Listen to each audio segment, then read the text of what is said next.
Também observar a forma como está disposta as pétalas pode nos dar informações importantes do ponto de vista taxonômico. Olha que interessante essa daqui, elas são todas arranjadas, né? Percebe que cada pétala, uma está arranjada parece que em cima da outra, formando uma espiral.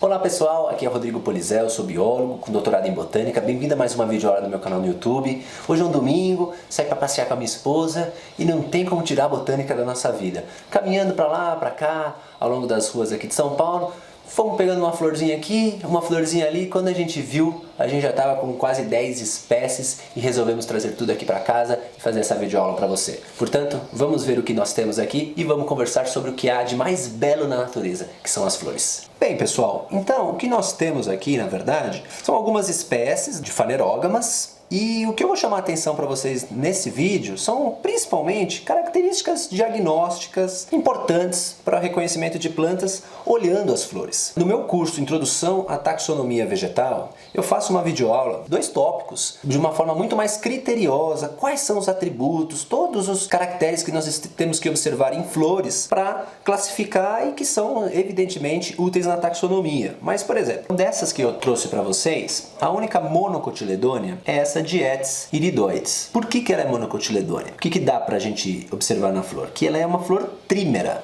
Portanto, tem um número de pétalas que é múltiplo de 3. Então aqui, por exemplo, a gente tem 1, 2, 3, 4, 5, 6 pétalas. Sendo que 3 delas possuem guias de néctar, que é uma característica que serve para atração de polinizadores. Se vocês observarem todas as outras flores que estão aqui, elas são ou tetrâmeras ou pentâmeras. Por exemplo, aqui, essa aleluia, Senamacranthera. Ela tem 1, 2, 3, 4, 5. Então essa é uma flor pentâmera. As dicotiledôneas, tirando as monocotiledôneas, que são as palmeiras, as gramas, o lírio, dietes e por aí vai, que são trímeras, praticamente todas ou são tetrâmeras ou são pentâmeras.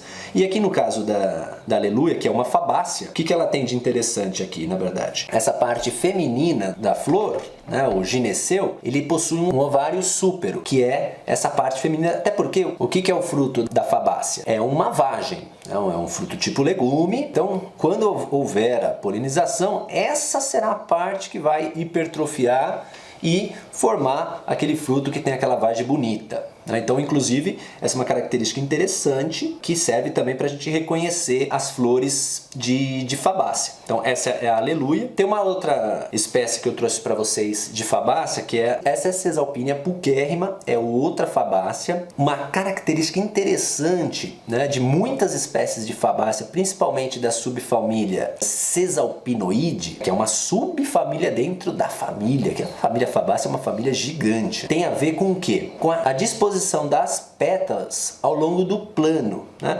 Então, quais são os planos de simetria? Por exemplo, no caso dessa mini flamboyant, percebam que há um plano só que divide a flor por igual. Por quê? Porque há pétalas diferenciadas, né? Olha essa pétala que interessante, está diferenciada. Olha essa que parece uma quilha, né? Então você tem essa parte de cá e a parte de lá. É como se fosse a simetria do nosso corpo, uma simetria bilateral. Isso tem um nome, que é uma flor zigomorfa. Flor zigomorfa das espécies de Caesalpinoide, é uma característica dentro dessa subfamília, portanto ela divide a flor em 2 partes iguais. Isso também é muito comum em orquídea, que tem o labelo, né? O que é o labelo? O labelo é uma pétala diferenciada que separa a flor em 2 partes iguais. Aqui no caso dessa fabácea, já não tem, percebe? Não tem uma pétala diferenciada, ok? Que separa isso. Então, cada plano que você cortar aqui separa de uma forma igual, porque não tem uma pétala diferenciada. Olha que linda aqui a flor de uma orquídea. Vejam, essa é uma flor também zigomorfa. Tem a pétala diferenciada, o labelo, serve também como uma atração para polinizador que separa a flor em partes iguais. Então a característica de ter a separação em actinomorfa, que seria essas flores que não têm uma pétala diferenciada, daquelas que tem uma pétala diferenciada, é uma característica interessante. Existem uma outra característica bacana em flor, que é o quê? Se as pétalas são fundidas ou não. Isso aqui é uma covolvulácea, do gênero Hipomea. Percebam, você não consegue contar o número de pétalas, elas estão fundidas, né? Tem essas guias e tudo que serve para atração, a parte reprodutiva da flor, o androceu, o gineceu, está aqui dentro, né? Não vem ao caso, mas aqui o importante é isso. Ela recebe um nome, essa flor, é uma flor tubular, né? O que é uma flor tubular? É essa que forma como se fosse um tubo, né? E a parte masculina e feminina está aqui dentro. Por que é tubular, né? Olha só, interessante, ela tem esse tubo, né? Então as pétalas são bem fundidas, todas fundidas entre si, você não consegue contar, formando esse tubo, e a parte reprodutiva está aqui dentro. Muito interessante isso, né? Essa é uma característica, inclusive, notável das flores de convolvulácea.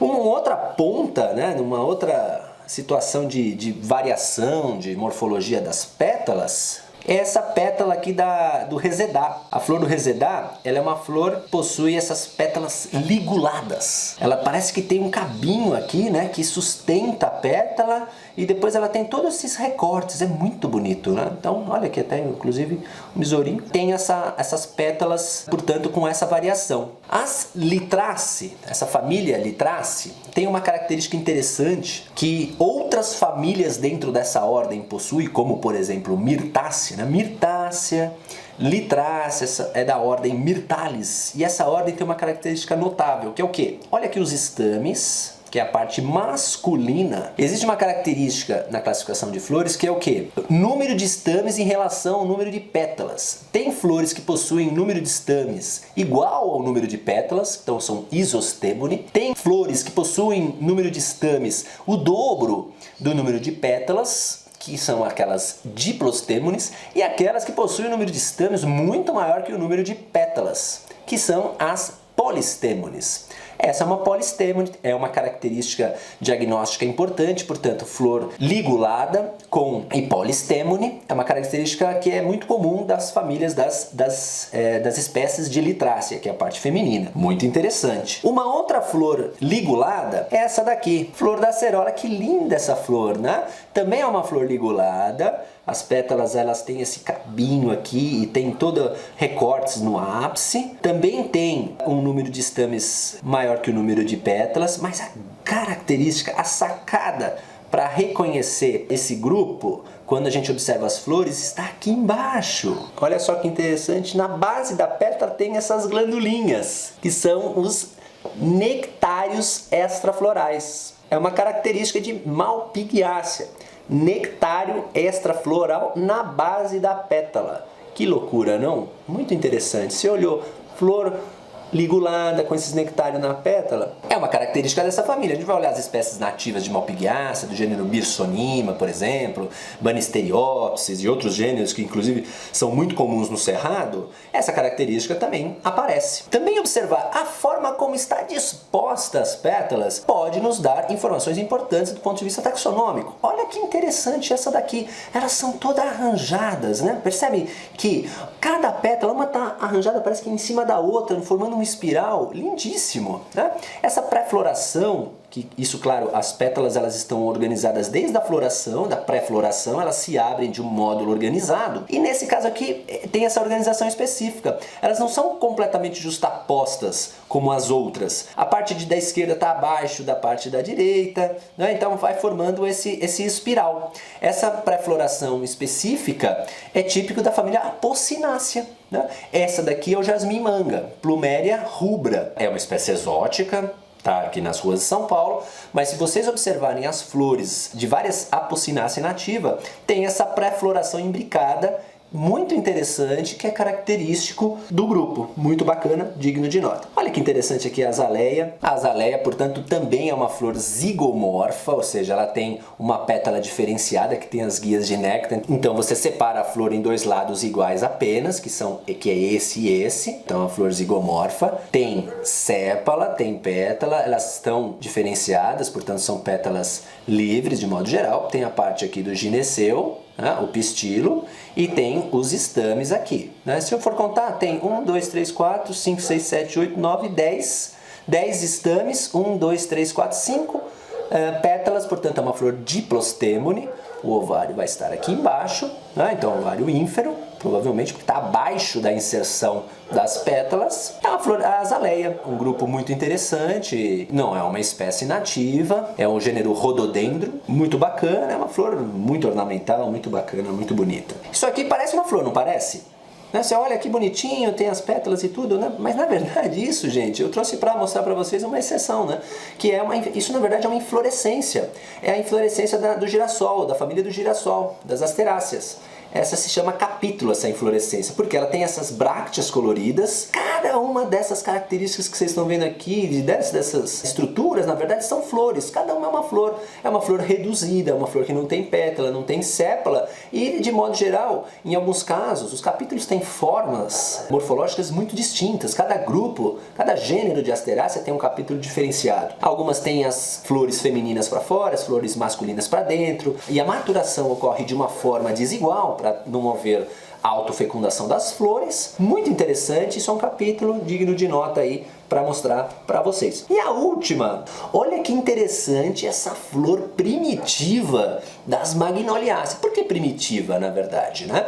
Porque, na verdade, Magnoliaceae é uma família que está na base do sistema classificação das fanerógamas, tá? Foi um dos primeiros grupos, um grupo basal, muito antigo, dentro das fanerógamas. E o que acontece aqui? Ela, na verdade, a própria disposição das peças florais é caótica, não tem uma estrutura muito bem definida, não tem sépala e pétala ainda, e a característica é onde estão as partes reprodutivas, né? Elas estão aqui dentro desse eixo. Porque o que acontece? É uma flor estrobilada. Nossa, cada nome, não é?